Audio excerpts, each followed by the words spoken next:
Welcome to the Paths We Take podcast. I'm your host, Jordan DeSange. Let's hit a path. All right, welcome to another episode of the Paths We Take.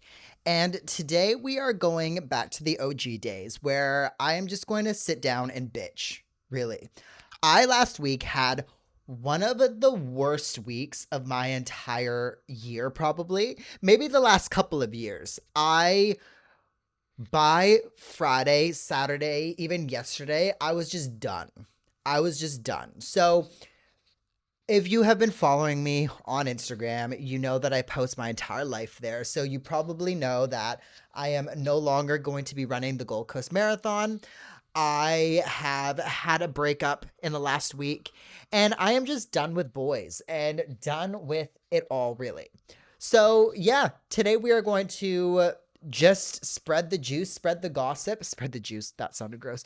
We're going to spread the gossip, and this is going to be another unedited, unfiltered episode. So the first thing that happened, now, a lot of you know that the last couple of months, I've been struggling with kind of these heart palpitations. Now, I thought that I got it sorted. We being me and my GP thought it was maybe electrolyte imbalance, that I was overdoing my carb loading, eating way too much sodium, and just overdoing kind of the electrolyte supplements, because the palpitations were decreasing. They were getting better.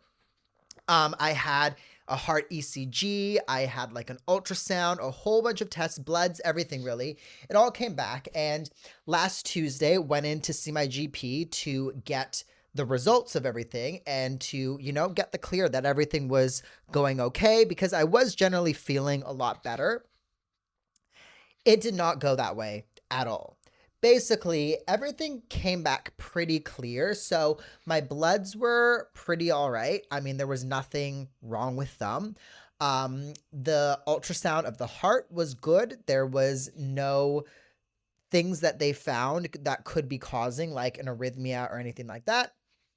My heart rate was on the lower side. So I was diagnosed with bradycardia, which, of course, being a runner, they were like, that's to be expected. My resting heart rate was as low as like 30 at some points in the night. So, that was alarm bells on average population. But for me, the doctor was like, is what it is, really.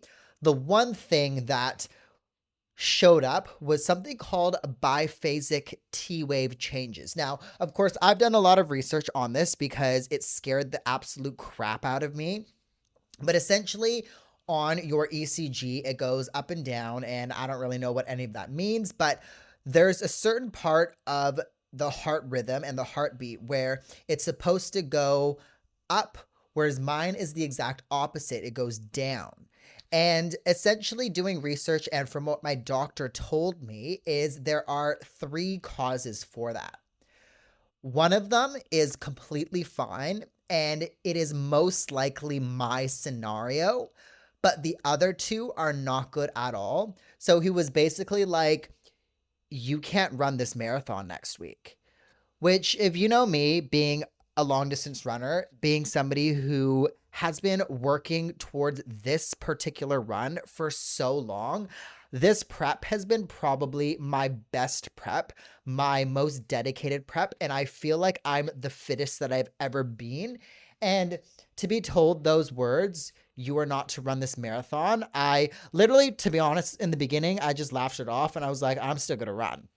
But then he told me everything that could happen, and I was like, oh shit, I'm not fucking running, because I could literally die. So yeah, that was quite scary. The other 2, so essentially the 3 things that it could be. The first thing could be that my heart's essentially changed, being a long distance runner, being a runner all my life, and, the distances that I do. He was like, you could just have like a heart that's changed, really, and these like biphasic T-wave changes are just that. It's just the electrical impulse or whatever it is has gone the way that it's gone because your heart is different than your average person, which is most likely my case. So I'm hopeful that that's what exactly is going on.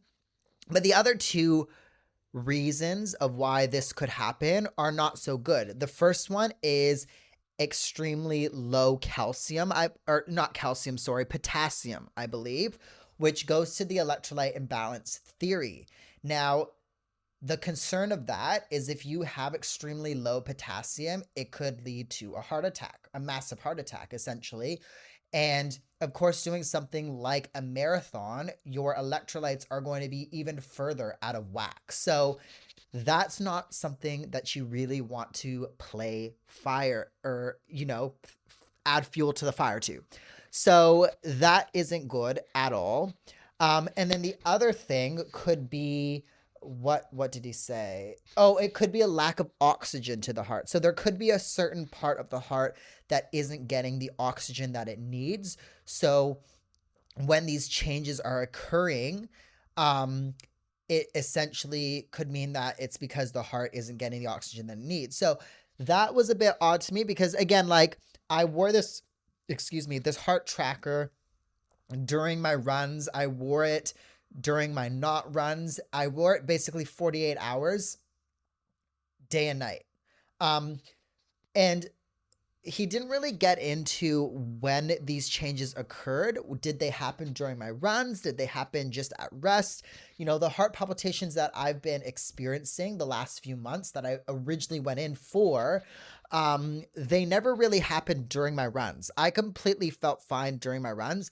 I was having kind of weird cramps during my runs, which I've never experienced, which again is what made me think originally, that potentially I was overdoing it with the electrolytes, with the carb loading, because earlier this year, I was seeing a dietitian, and this was something that we were working on, was upping my carbs and calories, but also replenishing. So with sports drinks, things like that. And I feel like I just didn't need as much as I was getting. So, my bloods came back fine, but also like if everything else is working fine, like my kidneys, for example, then it doesn't really give a true representation of what your electrolytes are. Like my electrolytes weren't above or below average, but if I'm taking a sports drink and you're downing a sports drink and my kidneys and everything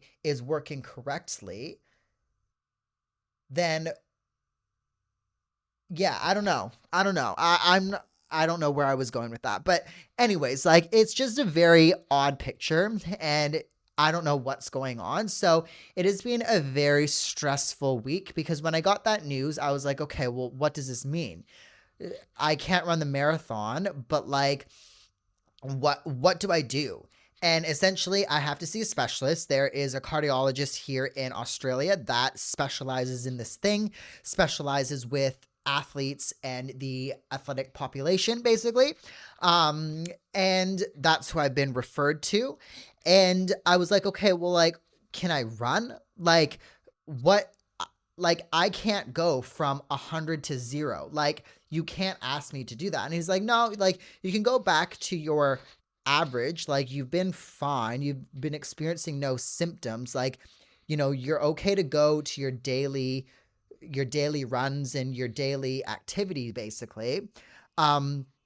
Which is kind of like a very odd thing. Like I've just all week, every time that I've ran, felt so incredibly anxious because you get handed this news that you can't run. Like you can't run in the marathon, which I know is completely different to like, doing a 10K easy run. But like, yeah, I don't know. I've just like every single run this week, I felt extremely anxious because I'm like, is my heart going to give out? Am I going to have a heart attack? Like, what the hell is going on? Thankfully, I got into the specialist on Tuesday. So I'm recording this on Monday, literally tomorrow. And there's still a hope. Like, there's still a small chance that I can run in the marathon. I'm flying out, like I go to see the specialist tomorrow and then I'm flying out Thursday. So the thing is, if the specialist orders any more tests or, anything else, then essentially I can't run because I won't have enough time to do the tests or to get the results of the test. So I've again, it's been a week. I've come to terms with it. It is what it is. My health is more important at the end of the day. I have so much other things coming up later on this year, next year, and to risk my life just for one run, like I'm not going to do that, you know? So it stings. It sucks. I was so looking forward to this run. Again, still a small chance I could go tomorrow and he could just be like, it's nothing really. But also, there's the strong chance that he would want to order more tests or, I don't know, do a stress test or something. So, yeah, that's essentially the whole not being able to run story. It's been a very, very anxious and stressful week. Wednesday, Thursday sucked because, you get this news and I was just like, this is the end of the world, basically. But then Friday, I woke up and I'm like, do you know what? It is what it is. Like, you felt sorry for yourself long enough. Let's get over it. Let's move on. Again, there's going to be some news in July. There is something huge that is going to be coming next March. So that's something to look forward to. And I cannot risk anything for just, again, one run. So yeah, that happened. And then on Friday, I got this text message. And I'm just done with guys, you guys. Like, I'm either gonna go to girls or I'm just not gonna date because I put myself in this situation, which I think that's what I'm most upset with, is that I did this to myself. I essentially, the last 3 months, have been seeing this guy who is in the closet. So a handful of people that he really is close with knows that he is gay, but he plays on a sporting team and essentially doesn't want to come out and have that, I guess, I don't want to say responsibility, but it is a responsibility. I guess being the only openly gay player would be a huge responsibility. So that's where we're going to leave that at. But I got this text, basically him ending it, and it left me just with mixed feelings. Like, it left me with being pissed off, because that's me really. But also, again, like, pissed off with myself that I gave and I gave and I didn't ask for anything, like I was basically asked to hide myself. I was basically asked to be kept a secret. All of the dates that we went on were just in his apartment or at my apartment, like never left the house. Anytime he came over, he had to come into the back door. Like, it just was like a very hidden thing. And I'm not going to lie, it didn't feel good a lot of the times, like wanting to go out and do something normal, but not being able to sucked. Not being able to tell anybody sucked because I was constantly made to feel bad in a sense. Like, there would always be these remarks, like, oh, like, are you sure that this person won't tell anybody? Because, like, if they do, this is my career on the line. Like, I just want you to be absolutely sure. Like, just things like that always made me second guess my relationships as well with, like, my best friends, because I know that none of my friends would tell a soul if I asked them to.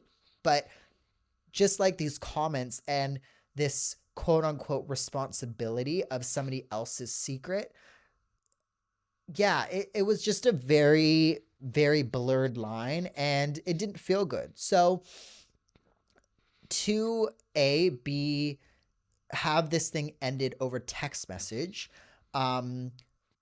after giving so much and, like, literally not asking for anything in return. I not once asked, like, or fought back oh, well, like, can't we just go here? Or like, oh, can't we just, like, my car windows are tinted. I never asked for any of that.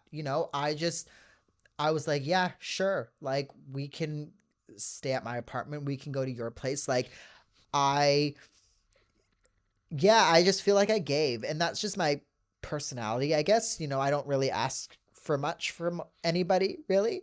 Um, but it sucked, like to get a text message. Where is my phone? Because we are going to read this text message. And like, for him to basically be like, oh, because, I know that you've been unhappy as well, blah, blah, blah. But this happened as well on Friday at like 11:56. So I was at work. Thankfully I had no clients with me. But like I had to then I had a full afternoon of clients. I had to then see like 8 people back to back to back with this in the back of my head. So, anyways, hey Jordan, I'm sorry to do this over text. I just know that if I saw you in person, I wouldn't be able to bring myself to do this because you have been one of the most special people in my life the last few months. I feel I have grown so much over the past few months while being with you. I know this has not been ideal. I know you have not been happy. I know I have been asking you to hide yourself these past few months. I didn't realize how much it was unfair. I feel that you deserve so much more. You are so special, and I hate being the one to be causing you this pain. You know how hard this is all you know how hard this has all been for me. You know how I need to keep this all quiet still. I just want to say that I can't do this anymore. I can't keep asking you to hide. I'm not happy either. You will always be so special to me. Please know that. You are probably going to see some news come out as well, and I'm so sorry, but I've been seeing someone. I respect you too much not to tell you. She's also special in my life, and this is just something that I have to do for appearances. I'm so sorry. I'm just not ready. I don't think that doesn't make sense. Sorry, that sentence doesn't make sense. I don't know how to end these things, so I'm just going to say, I know you're going to get everything one day. So yeah, that was the text message. A whole lot of fucking nothing. So I got that and I was just confused because it didn't make sense. Like, was he breaking up with me because he's seeing a girl? Was he breaking up with me because, like, I deserve so much more? Was he break up with me because he felt bad because I'm giving what was the reason? What was the reason? And like to do it over text message, bro.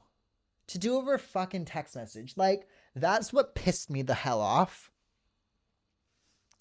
Because he knows how much I hate reading long ass text messages, writing long ass text messages. I'd rather like if it's too long, send a voice note. Like I feel like even if he didn't want to call, send a fucking voice note instead of a text message. And again, the text message didn't make sense. He's breaking up with me because I'm special and because like he's been thinking the last few months how I don't know. I don't how it's unfair to me, but then he's also seeing someone else, which pissed me off first of all. Um and he respects me. He respects me. So he's seeing someone, a girl I presume because of appearances, and he respects me. So yeah, that was that. I was livid. My Friday evening I was fucking annoyed. I'm not gonna lie. I had a good cry. I had a good couple tubs of ice cream. And then, me being me, I woke up Saturday. I'm like, fuck it. On to the next. Like, honestly, on to the fucking next. So I'm done. Done. If you are gay out there, do not date a closeted man because again, like the last 24 hours, I've been reflecting, and I think I'm so upset because I put myself in this situation. And what did I think would happen?